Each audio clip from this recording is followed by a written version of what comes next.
నమస్కారం ఘంటారవానికి స్వాగతం. ముందుగా ప్రధాన అంశాలు. దిత్వా ప్రభావంతో నెల్లూరు, తిరుపతి జిల్లాలో ఎడతెరిపి లేని వానలు, రహదారులు జలమయంతో రాకపోకలకు అంతరాయం.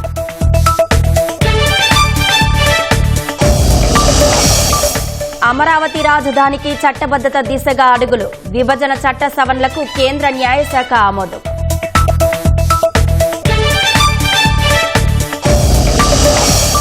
ఉప్పాడ మత్స్యకారులతో పవన్ మరో దఫా చర్చలు, సమస్యకు శాస్త్రీయ పరిష్కారం చూపుతామని భరోసా.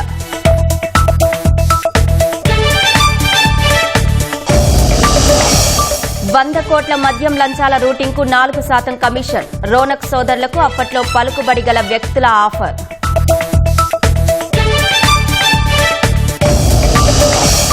నేడు భారత్కు రష్యా అధ్యక్షుడు పుతిన్, ఇరు దేశాల బంధం బలపడేలా కొత్త ఒప్పందాలు.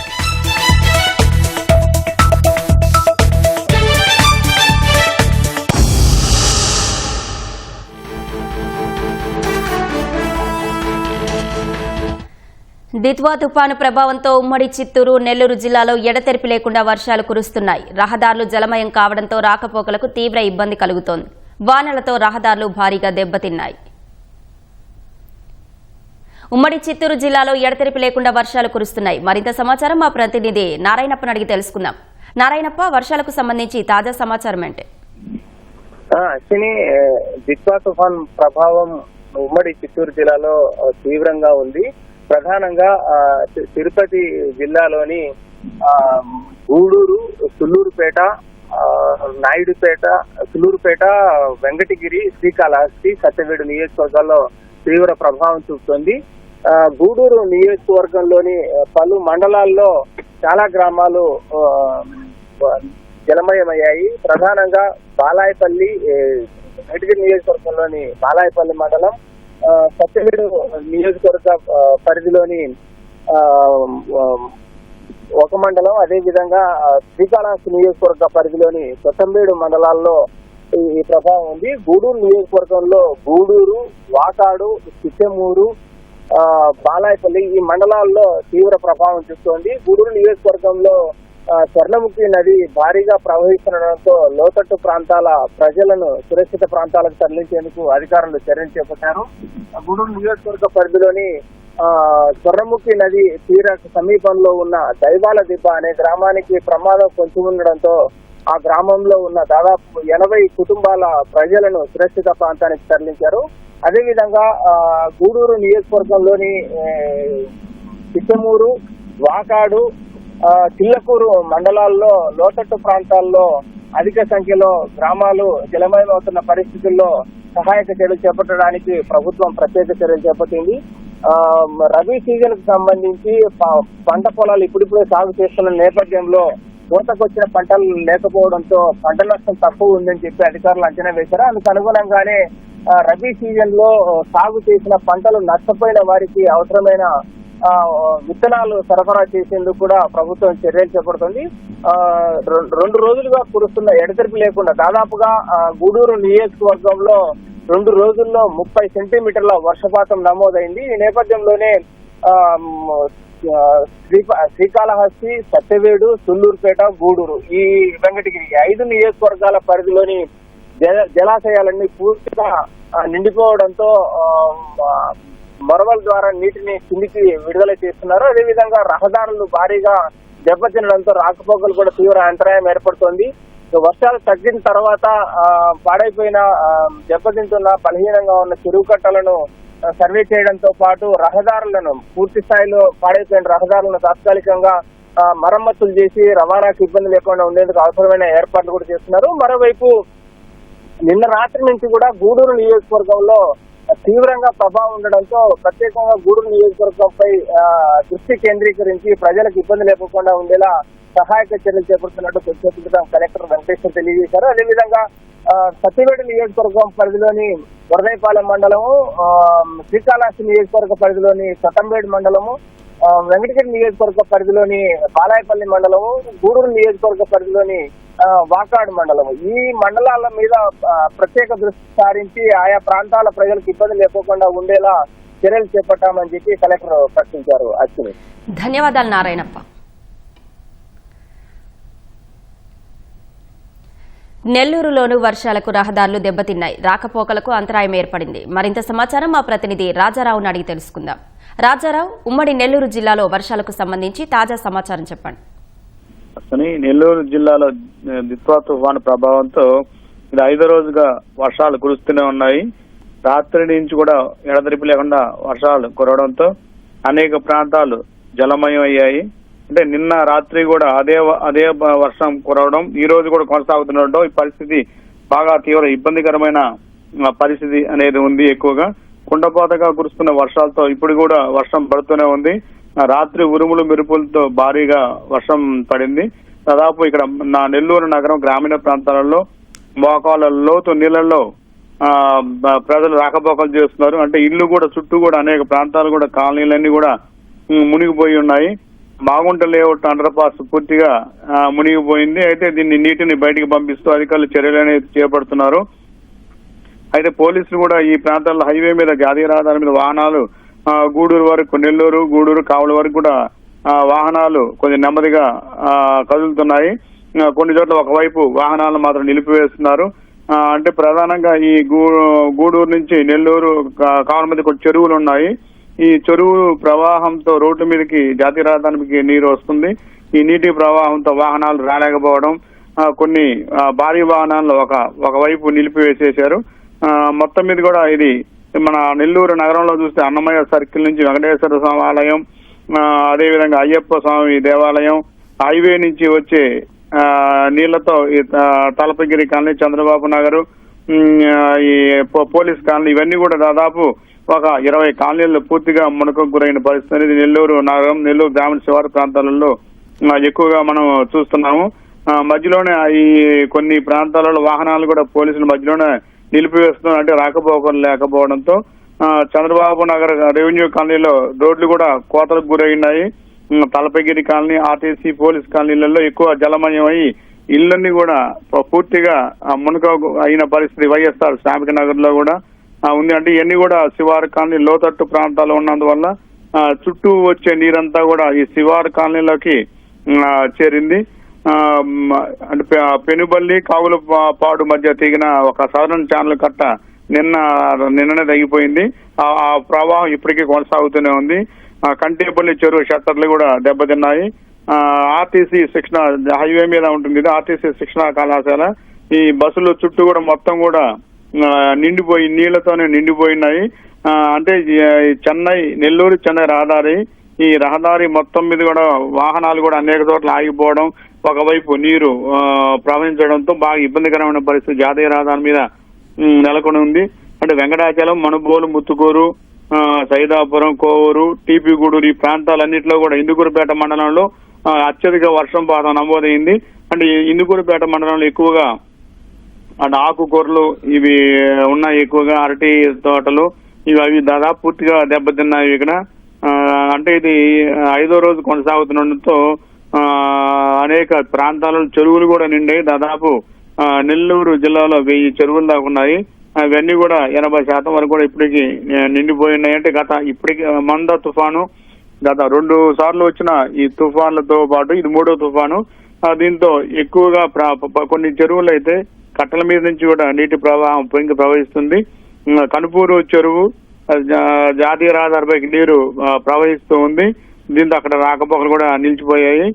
పొదలకూరు మండలంలో ముదిగేడు వాగు, మనుబోలు, కండలేరు వాగు ప్రవాహం ఎక్కువగా ఉండడం వల్ల గూడూరు వైపు కొన్ని వాగులు ఉన్నాయి. ఆ వాగులలో ప్రవాహంతో గూడూరు వైపు కూడా రాకపోకలు ఇబ్బందికరమైన పరిస్థితి అనేది ఉంది. అంటే కండలేరు నీటిని విడుదల చేస్తే హైవే మీదకి ఈ వాగు ప్రవాహం ఇంజనీరింగ్ కాలేజీ వైపుగా ఈ ప్రవాహం వాగు అనేది ఉధృతంగా వస్తుంది. అక్కడ కంటేపల్లి చెరువు దానివల్ల అక్కడ ఆ వైపు షట్టర్లు కూడా ఇరిగిపోయినాయి. గొలగమూడి రహదారి వైపు కూడా నీరు ఎక్కువగా ప్రవహిస్తూనే ఉంది. మొత్తం మీద కూడా జిల్లాలో మొత్తం మీద చూసి 7 మండలాల్లోని 29 గ్రామాల్లో పొలాలు నీడ మునిగాయని అధికారులు చెప్తున్నారు. అయితే పొలాల సంబంధించి ప్రస్తుతం ఎటువంటి పంటలు అనేవి లేవు. ఇప్పుడే ఇటీవల ఒక 10 రోజుల క్రితమే రబీ సీజన్ లో విత్తనాలు వేశారు. దీనివల్ల రైతులకి ఒక నామినల్ గా కొంతవరకు ఒక 1000 ఎకరాల దాకా నష్టం జరిగి ఉంటుందనేది అధికారులు అంచనా వేస్తున్నారు. అంటే ఎక్కువగా బోగోలు, బుచ్చిరెడ్డిపాలెం, అల్లూరు, వెంకటాచలం, సర్వేపల్లి, మనుబోలు ఈ నియోజకవర్గాలు ఎక్కువ. సర్వేపల్లి నియోజకవర్గంలోను నెల్లూరు రూరల్ ఎక్కువ ఈ పొలాలన్నీ కూడా ఎక్కువ మునకకు గురైన పరిస్థితి అనేది నెల్లూరు జిల్లాలో మనం చూస్తున్నాం. అసలు ధన్యవాదాలు రాజారావు.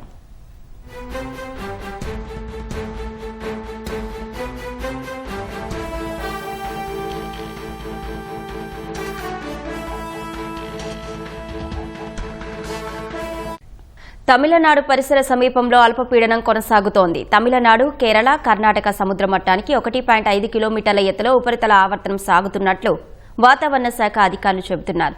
ఇవాళ ఒడిషా, ఏపీ, తమిళనాడు, కేరళ, కర్ణాటకకు యెల్లో అలర్ట్ జారీ చేశారు.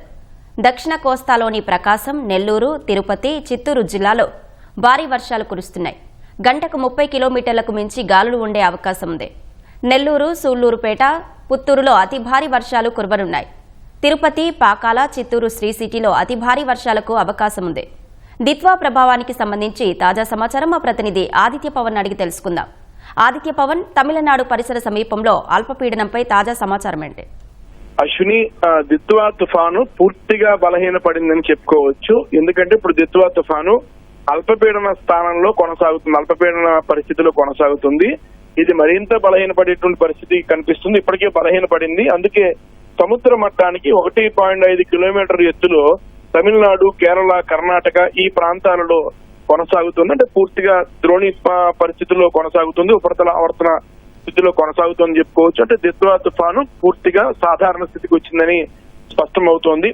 మరోవైపు ఈ ప్రభావంతో రాగల 24 గంటలు తమిళనాడు, కేరళ, కర్ణాటక, ఆంధ్రప్రదేశ్, ఒడిశా 5 రాష్ట్రాలకి ఎల్లో అలర్ట్ జారీ చేశారు. ఈ ఎల్లో అలర్ట్ లో 2 అంశాలను స్పష్టం చేశారు.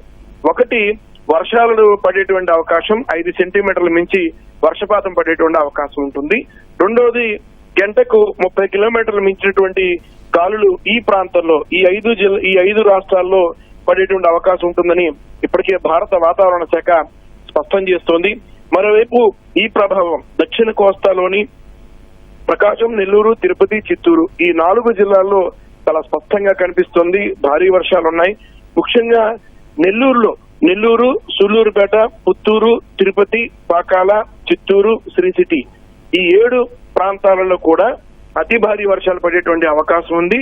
వీటికి భారత వాతావరణ శాఖ, విశాఖపట్నం వాతావరణ కేంద్రం కూడా ప్రత్యేకించి నెల్లూరు జిల్లాలో కురుస్తున్నటువంటి భారీ వర్షాల మీద ముందస్తు హెచ్చరికను జారీ చేశారు.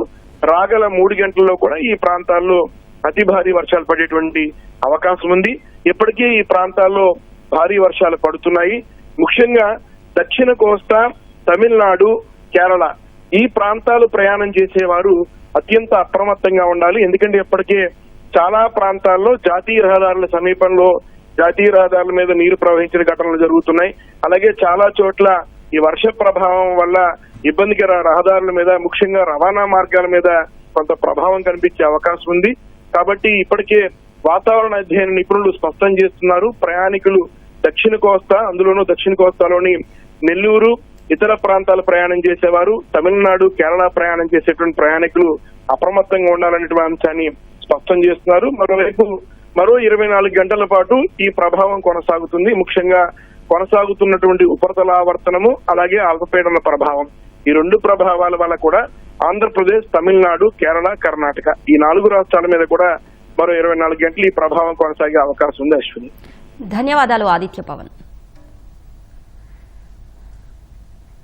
ప్రముఖ కోలీవుడ్ నిర్మాత, ఏవిఎం నిర్మాణ సంస్థ అధినేత ఏవిఎం శరవణన్ కన్నుమూశారు. ఆయన వయసు 85 సంవత్సరాలు.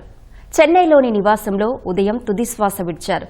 తమిళ్, తెలుగు, మలయాళం, హిందీ భాషల్లో శరవణన్ పలు హిట్ చిత్రాలను నిర్మించి గుర్తింపు తెచ్చుకున్నారు. ఏవిఎం బ్యానర్పై మొత్తం 300 సినిమాలకు పైగా నిర్మించారు. తెలుగులో సంసారం ఒక చదరంగం, ఆ ఒక్కటి అడక్కు, మెరుపు కలలు, జమిని, శివాజీ వంటి సినిమాలను అందించారు. శరవణన్ మృతితో చిత్ర పరిశ్రమలో విషాదం నెలకొంది. రాష్ట్ర రాజధానిగా అమరావతికి చట్టబద్దత కల్పించే ప్రక్రియను కేంద్రం ప్రారంభించింది. ఈ మేరకు విభజన చట్టంలో సవరణ చేసేందుకు కేంద్ర ప్రభుత్వం చర్యలు ప్రారంభించగా ఇప్పటికే న్యాయశాఖ ఆమోదముద్ర లభించింది.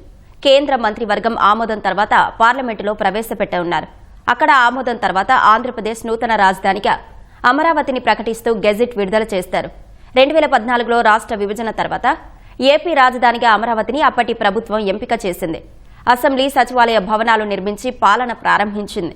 2019లో వైసీపీ అధికారంలోకి వచ్చాక అమరావతి పనులు నిలిచిపోయాయి. 2024లో కూటమి అధికారంలోకి వచ్చాక అమరావతి నిర్మాణం మళ్లీ పట్టాలెక్కింది. 58,000 కోట్లతో పనులు జరుగుతున్నాయి. భవిష్యత్తులో ఇబ్బందులు ఎదురవ్వకుండా అమరావతిని నోటిఫై చేస్తూ పార్లమెంటు ద్వారా విభజన చట్టంలో సవరణ చేయాలని కేంద్రాన్ని కూటమి నేతలు కోరారు. ఆ మేరకు విభజన చట్టంలో సవరణ చేసి అమరావతి కేంద్రంగా ఆంధ్రప్రదేశ్కు నూతన రాజధాని ఏర్పాటైనట్లు గెజెట్ ఇస్తారు. ఉప్పాడ మత్స్యకారుల సమస్య పరిష్కారానికి కృషి కొనసాగుతోందని ఉప ముఖ్యమంత్రి పవన్ కళ్యాణ్ తెలిపారు. మత్స్యకారుల జీవితాల్ని మరింత బంగారుమయం చేసేందుకు ఇతర రాష్ట్రాల్లో విజయవంతంగా అమలవుతున్న పద్ధతులు అవలంబించాలని సూచించారు. ఇందుకు ఉప్పాడ మత్స్యకారుల నుంచి కొన్ని బృందాలను తమిళనాడు, కేరళకు పంపుతున్నట్లు వెల్లడించారు. అక్కడి పరిస్థితుల్ని అవగాహన చేసుకుని అదనపు ఆదాయ మార్గాలపై దృష్టి సారించాలని సూచించారు. మంగళగిరిలోని ఉప ముఖ్యమంత్రి క్యాంపు కార్యాలయంలో ఉప్పాడ మత్స్యకారులతో ఆయన సమావేశమయ్యారు. ఉప్పాడ సమస్య పరిష్కారం కోసం రూపొందించిన కార్యాచరణ ప్రణాళికలోని అంశాలను వెల్లడించారు. ఉప్పాడ తీర ప్రాంత కాలుష్యానికి అసలు కారణాలు తెలుసుకుని శాస్త్రీయ పరిష్కారం దిశగా అడుగులు వేస్తున్నామని పేర్కొన్నారు. 50,000 పండుగప్ప చేప పిల్లలను సముద్రంలో విడిచిపెట్టామని, తమిళనాడులో అమలు చేస్తున్న కృత్రిమ పగడపు దిబ్బలను ఉప్పాడ ప్రాంతంలో ఏర్పాటు చేస్తామని తెలిపారు.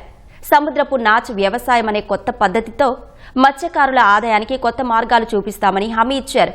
ఉప్పాడ తీర ప్రాంతంలో సముద్ర రక్షణ గోడ నిర్మాణానికి 323 కోట్లతో ప్రతిపాదనలు రచిస్తున్నామని పవన్ కళ్యాణ్ పేర్కొన్నారు.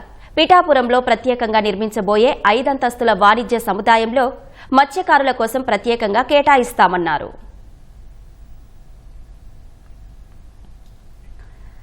వైసీపీ హయాం నాటి మద్యం కుంభకోణంలో లంచాల సొమ్మును మనీ లాండరింగ్ చేసింది ముంబైకి చెందిన పల్గొట రోనక్, చేతన్ సోదరులేనని సిట్ స్పష్టం చేసింది.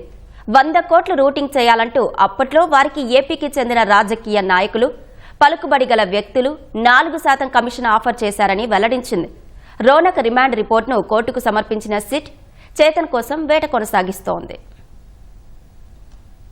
వైసీపీ హయాం నాటి మద్యం కుంభకోణంలో అరెస్టైన ముంబై నగల వ్యాపారి పల్గోట రోనక్ రిమాండ్ రిపోర్టులో సిట్ కీలక విషయాలు వెల్లడించింది. వైసీపీ ముఠా కొల్లగొట్టిన లంచాల సొమ్ములో 78 కోట్ల రూపాయల్ని ముంబైకి చెందిన చాముండా బులియన్ యజమాని జస్రాజ్ పల్గోట, అతని కుమారులు చేతన్ పల్గోట, రోనక్ పల్గోట రూటింగ్ చేశారని తెలిపింది. ఏపీకి చెందిన కొందరు రాజకీయ నాయకులు, అత్యంత పలుకుబడి కలిగిన వ్యక్తులు మనీ లాండరింగ్ కోసం అప్పట్లో వీరిని సంప్రదించి అందుకు ప్రతిగా 4% కమిషన్ చెల్లించినట్లు వెల్లడించింది. పల్గోట సోదరులు ముంబైకి చెందిన అనిల్ చోక్రా ద్వారా పలు డొల్ల కంపెనీలు ఏర్పాటు, వారి పేరిట బ్యాంకు ఖాతాలు తెరవటం, నకిలీ ఇన్వాయిస్లు, బిల్లులు సృష్టించడం వంటివి చేశారని పేర్కొంది. ప్రతిగా చోక్రాకు 0.25% కమిషన్ చెల్లించేవారని సిట్ గుర్తించింది. మద్యం కేసులో ప్రధాన నిందితుడైన రాజ్కేశిరెడ్డి, ముప్పిడి అవినాష్ రెడ్డిల నియంత్రణలో నడిచిన అదాన్ డిస్టిలరీస్ నుంచి 18 కోట్ల 27 లక్షలు, లీలా డిస్టిలరీస్ నుంచి 20 కోట్ల 28 లక్షలు,